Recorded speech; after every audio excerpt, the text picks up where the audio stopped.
Bonsoir Florian Philippot. Bonsoir. Merci d'être notre invité. Vous êtes vice-président du Front National, député européen, conseiller régional de la région Grand Est. On va parler du voyage de Marine Le Pen au Liban, on va parler du programme économique et de l'Europe bien sûr, mais d'abord l'information BFM TV que nous avons donnée dans la journée aujourd'hui, une nouvelle perquisition au siège du Front National sur l'affaire des assistants parlementaires. Il y a une information judiciaire qui a été ouverte en décembre 2016 et qui donne lieu donc à une nouvelle perquisition sur les emplois fictifs du garde du corps de Marine Le Pen et de son assistante particulière qui aurait été payée par le Parlement européen mais qui n'aurait fait que travailler à Paris et très près d'elle. Comment réagissez-vous? Est-ce que ça vous inquiète? Est-ce que cela peut, la procédure pourrait durer et vous gêner? Bon, c'est sûrement le but, mais c'est surtout assez comique en fait, parce que perquisitionner sur la même affaire supposée dans les mêmes locaux un an après, parce qu'il y a déjà eu la perquisition il y a exactement un an au siège du Front National, dans les mêmes bureaux sur la même supposée affaire. Parce que c'était le parquet et cette fois c'est les juges. Ah oui, donc il y a vraiment un problème la procédure judiciaire, c'est de l'enquête du parquet. Maintenant c'est les juges d'instruction qui demandent. Donc les policiers ils n'arrivent pas à communiquer entre eux. Non, c'est logique. Donc ils imaginent probablement ils imaginent qu'on a probablement ajouté des preuves là depuis un an, qu'on a mis dans les bureaux des petites preuves pour eux, parce que comme il y a un an on avait été perquisitionnés. Vous les avez pas enlevés, j'espère quand même. Donc c'est ce qu'on appelle une perquisition médiatique. Voilà. À 2 mois d'élection présidentielle, sur une affaire qui est aussi vide que l'espace, c'est-à-dire que c'est le néant, c'est le vide total. De quoi on nous parle? On nous parle d'un contrat qui est pas rédigé de la bonne manière administrativement parce que ce serait le Parlement européen ou le Front National, de manière d'ailleurs sans aucune preuve. Et c'est fondé sur quoi à la base? Chacun le sait, c'est fondé sur l'appel de Martin Schulz, qui était le président socialiste du Parlement européen. Non, maintenant c'est une procédure judiciaire française. Non, mais attendez, ça vient de là, ceci dit. C'est lui qui a activé le parquet. Bon. Ok, mais aujourd'hui c'est une procédure judiciaire française, vous êtes d'accord? Il a appelé sa copine Taubira, il a dit faut attaquer. Faut attaquer pourquoi? Là, parce que des juges d'instruction indépendants. D'accord, oui, bien sûr. Il faut attaquer pourquoi? Parce que nous sommes souverainistes, parce que nous sommes patriotes. Vous savez, il y a 2 partis politiques au Parlement européen qui sont poursuivis pour la même affaire, et il n'y en a que 2. Il y a le Front National et il y a UKIP, le mouvement souverainiste britannique. Comme par hasard. Par contre, les européistes, les fédéralistes, les eurogagas, eux, il n'y a pas de souci, ils sont blancs comme neige. Il n'y a tellement pas de souci que M. Schulz, qui est à l'origine de l'affaire, l'ancien président du socialiste allemand du Parlement européen, lui, en ce moment, il est dans la tourmente totale en Allemagne et au Royaume-Uni. On parle de jet à 20 000 euros de l'heure quand il était président du Parlement européen. Attendez. On parle de restaurants luxueux, etc. Et jamais les mêmes autorités européennes ne se sont saisies de son cas. Elles le feront si c'est nécessaire, j'imagine. Mais non, madame, nous les avons saisies il y a 2 ans, elles ont refusé de se saisir de son cas. Pourquoi? Parce que c'est un ami du système, c'est un membre du système, c'est un européiste, c'est un eurogaga, c'est un eurobéa. D'accord. J'imagine que vos électeurs sont sensibles parce qu'ils sont peut-être très sceptiques sur l'Europe, mais le Front National n'est pas seulement mis en cause dans des affaires concernant l'Europe. Il y a aussi une affaire judiciaire mise en examen de proches de Marine Le Pen dans le financement de son micro-parti Jeanne. Et il y a une enquête préliminaire sur la sincérité des déclarations sur l'évaluation de son patrimoine personnel. Je veux dire par là que peut-être que vos électeurs peuvent se poser la question. Vous n'êtes pas au pouvoir. Vous êtes anti-système, c'est comme ça que vous vous présentez. Et pourtant, vous avez déjà, j'ai envie de dire déjà, des soucis pour le moment avec la justice. D'une certaine façon, les sondages le disent, vous pourriez arriver au pouvoir. Quelle garantie vous leur donnez que si vous arrivez au pouvoir, vous ne ferez pas comme ceux que vous dénoncez aujourd'hui? Je crois qu'il faut raisonner dans le sens inverse. Déjà, vous répondez à ma question comme ça. Parce que je pense que vos électeurs peuvent se poser la question. Nos électeurs, ils savent ce qu'il en est.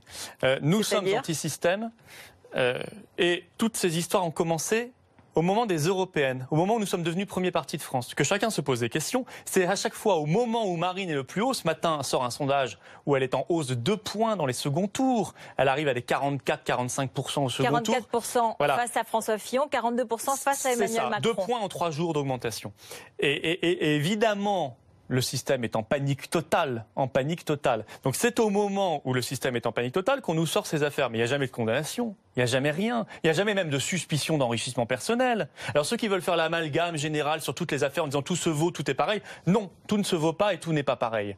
Quand on est Monsieur Fillon et qu'on est pris dans plein d'affaires où il y a des suspicions d'enrichissement personnel et familial, ça n'a rien à voir. Quand on est payé 200 000 euros par l'assureur privé AXA et qu'au même moment on présente un programme qui détruit la sécurité sociale au bénéfice des assureurs privés dont AXA, là je pense que les Français peuvent légitimement se poser des questions. Mais savoir si l'assistante de Marine Le Pen est c'était à Bruxelles ou à Paris, je crois que tout le monde s'en moque, et ça prouve que le système est en panique. Donc c'est pas impossible, ça s'est passé, c'est pas grave, puisque vos électeurs peuvent le comprendre et l'accepter. Non, nous nions totalement ces accusations. Madame Griset est son assistante depuis 20 ans, et tout le monde le sait bien, y compris vos confrères qui la connaissent depuis très longtemps.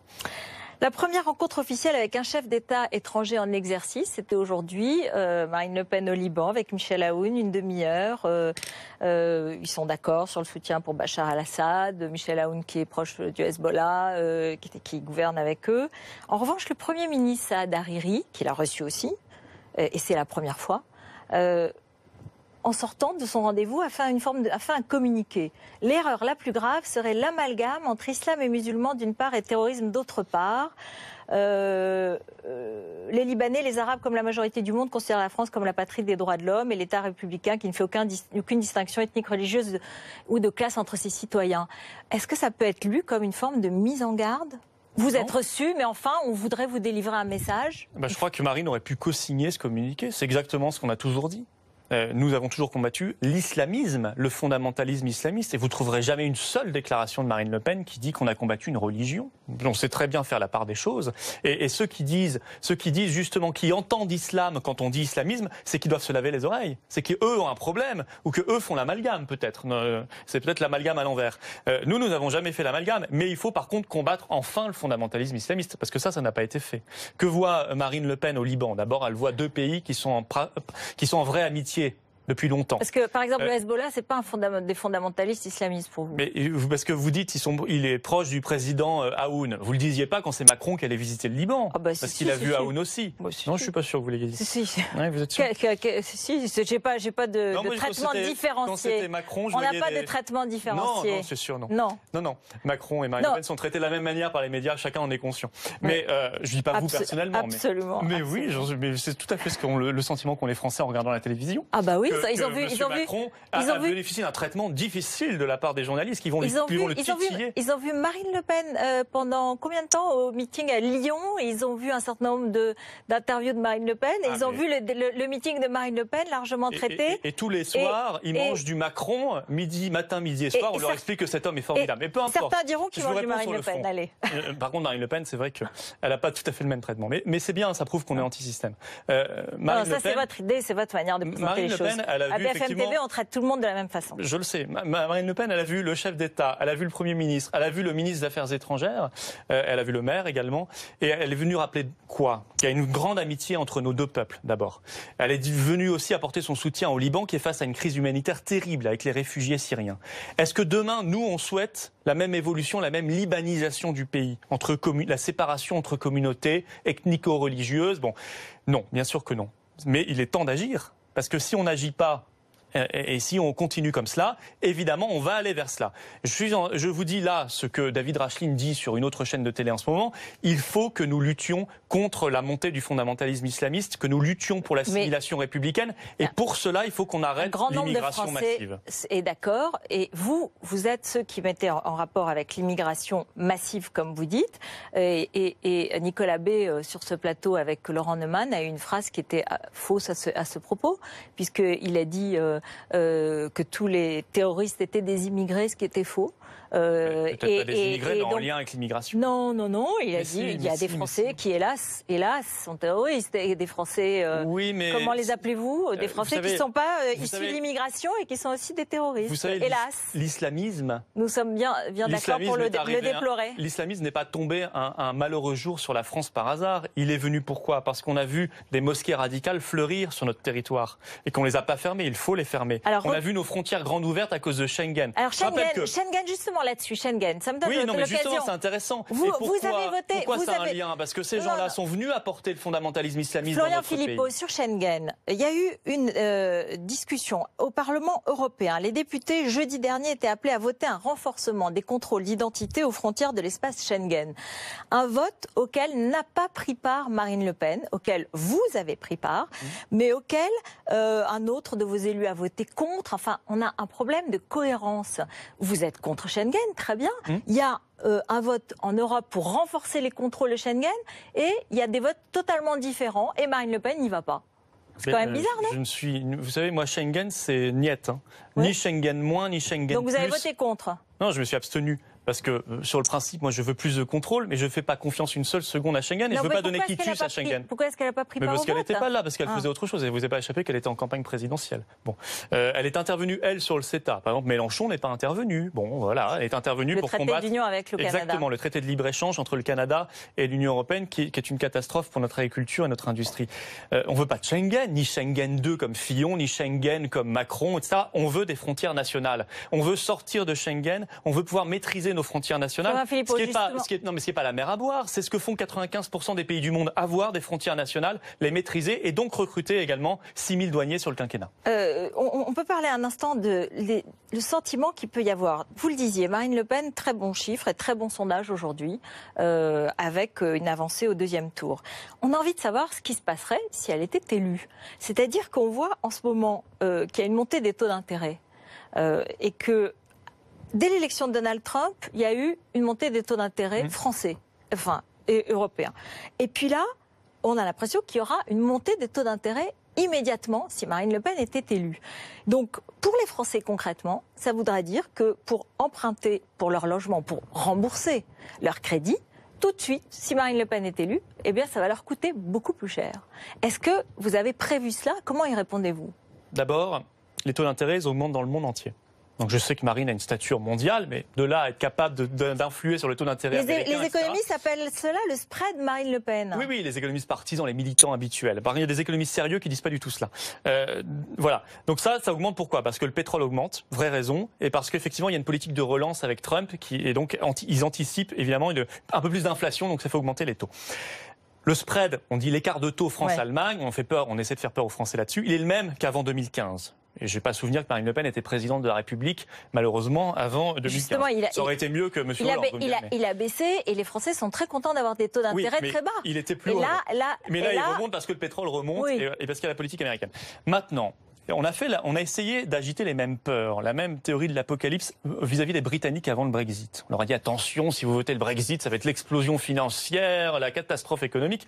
Moi, je vois un pays où il n'y a pas du tout d'explosion financière. Je vois une livre sterling qui a baissé, ce qui est une très bonne nouvelle pour l'économie britannique, pour les exportations, pour le tourisme. Je vois un chômage qui baisse encore le mois dernier, contrairement à la France.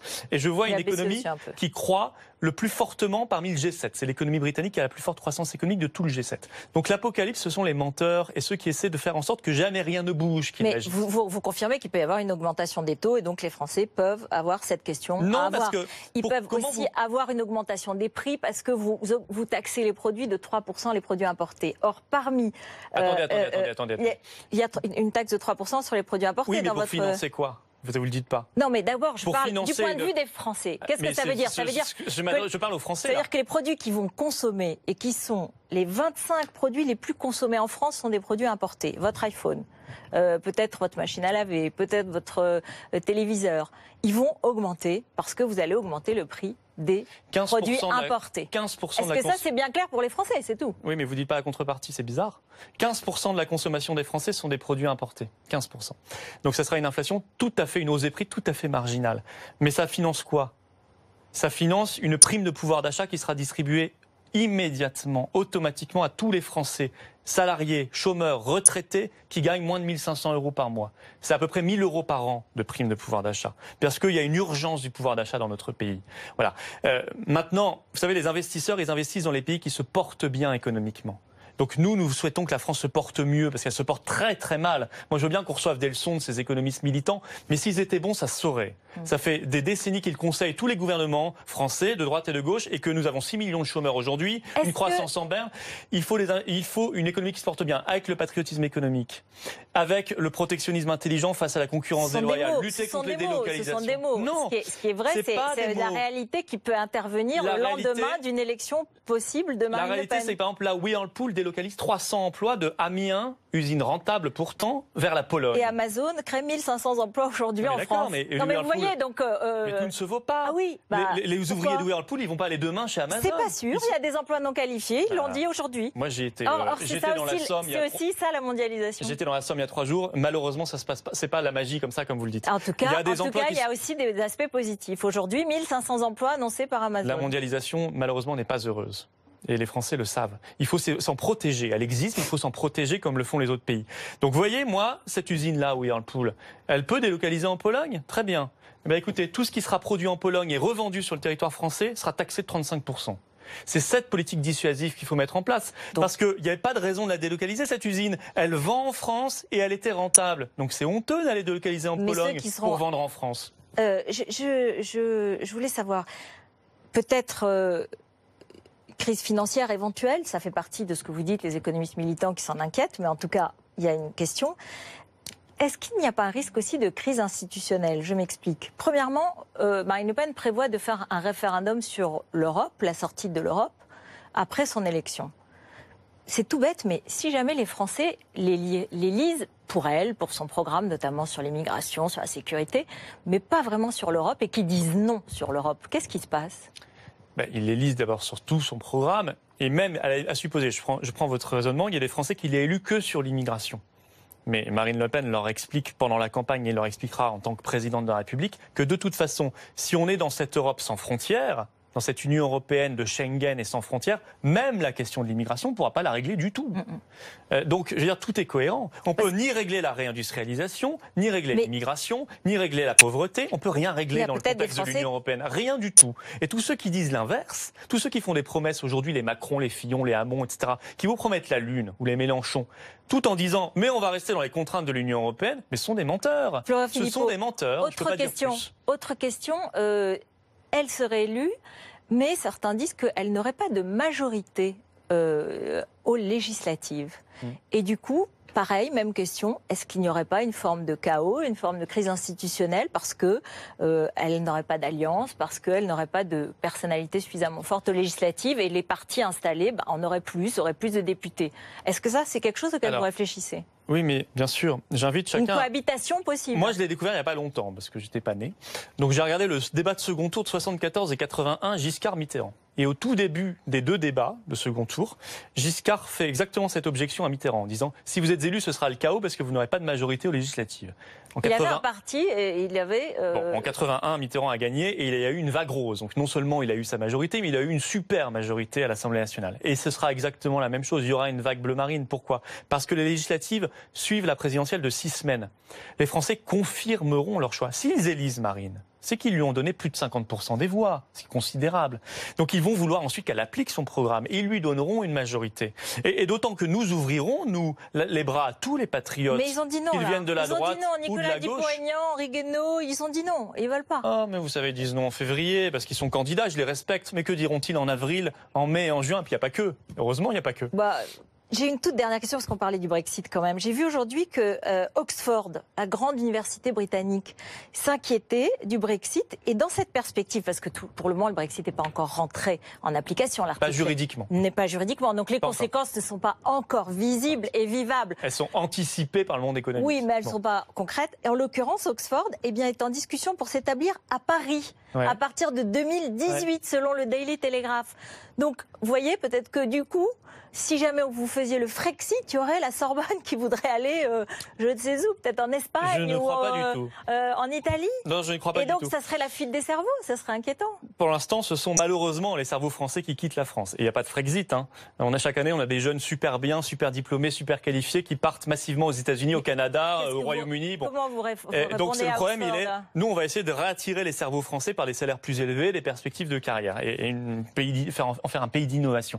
Écoutez, moi, je peux vous faire la liste de tous les sièges sociaux qui, depuis le Brexit, ont annoncé leur installation au Royaume-Uni. Elle est impressionnante. On parle de McDonald's, on parle de Google, etc. Enfin, il y a beaucoup d'entreprises qui vont créer des emplois, y compris Nissan qui va créer 3000 emplois, un nouveau poste de production.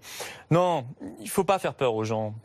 Soit il faut avoir des vrais arguments et on a un débat. Je vous pose des questions. Non, mais je parle pas de vous là. Mais moi, j'entends parfois des gens qui disent ça va être le chaos, c'est pas rationnel ça. On a fait le coup aux Britanniques. Vous savez, on avait fait le coup. Est-ce que vous considérez que depuis un mois, Donald Trump au pouvoir, c'est un exemple ?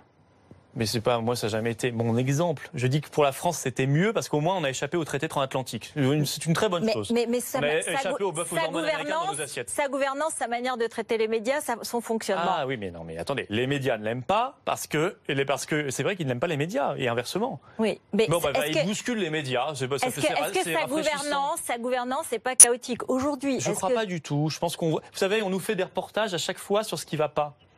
Jamais vous verrez un reportage pour montrer qu'il y a quand même une grande majorité d'Américains qui soutiennent ces mesures. On le dit qu'il y a ses électeurs sont contents, mais il n'a pas une majorité d'Américains. Il a l'essentiel des médias contre lui. Je me fais gronder, on est en retard. Merci beaucoup. Merci d'être venu sur notre plateau. Restez avec nous dans un instant. On parle de ce qui se passe à gauche. Hamon, Mélenchon, Macron. Et on en parle avec Françoise Degois, avec Jérôme Béglé, avec Jean-Sébastien Ferjou et Jean-Daniel Lévy. À tout de suite.